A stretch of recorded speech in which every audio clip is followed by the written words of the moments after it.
الرحمن الرحيم waxaan jeclaan lahaa inaan isdhegaysano oo aynu iskala maqlo waxaan jeclaan lahaa inta xaq dhammaantiin inaad igu kula sawrax ka helaysaan waxaa muhiim ah inaynu ismaqlo بسم الله الرحمن الرحيم الحمد لله والصلاة والسلام على رسول الله وعن الكل سلام يا صلاة الإسلام كما قالت السلام عليكم ورحمة الله وبركاته هذه أنا هذا الكيك بلعبه وحن مركوري آدي يا آدي كما هاد إياه سيدة قيمها إياه قاية عليه يا أدو موجسين تاقيرد أدو هايستان حسبنا أيكم وغطو إسبدل كتبتها إنه دلتن كيني كرو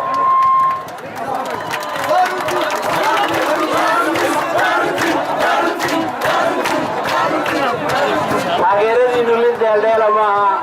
waa mid ka turjumaysa dareenkiina waa mid ka turjumaysa isbeddelka aad u baahantiin waxaan leeyahay xuduuddiinni way muuqataa ilaahayna ma qarin ilaahayna uu idintusi doonaa biidnillaah inaad ku guulaysataan oo aad soo saartaan inamada aad halkan ugu ololeynaysaan iyo xisbiga aad u ololeynaysaan intaba waxaan jecelahay inaan idinla qaybsado oon idiin sheego 3 fariimood oo kooban fariinta hore waxaan u dirayaa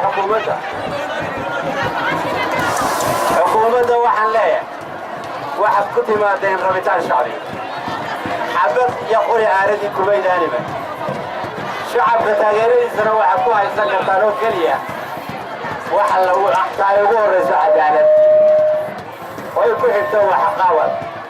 oy ku xigto daacadnimo shacab intaasaa lagu haystaa taageeradiisana lagu helaa sidimama gooyaan taageerada shacabka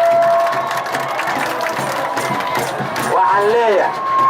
waxaad tihiin xukuumaddii afraad ee somalilan soo marta xukuumad waliba wixii ay qabatay iyo waxa ay qabato waa loo dhigayaa diiwaanka taariikhdana ay ku qormaysaa shacabka somalilan wuxuu leeyahay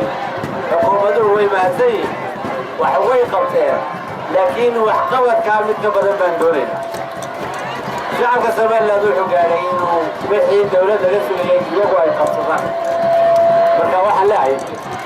dawladda taageeradiina ku raadiya cadaaladiina ugu horaysa waxaynu ku jirnaa waqti xasaasi ah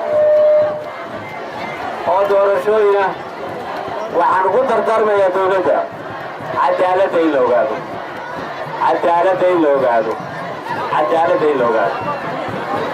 intaa waxaan kaga bixi fariinta xukuumadda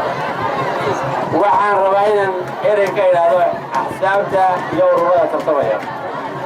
xisbi wuxuu ku tartamaa ama urur inuu muujiyo ama sheego waxa uu kaga wanaagsanaan doono xisbiga talada haya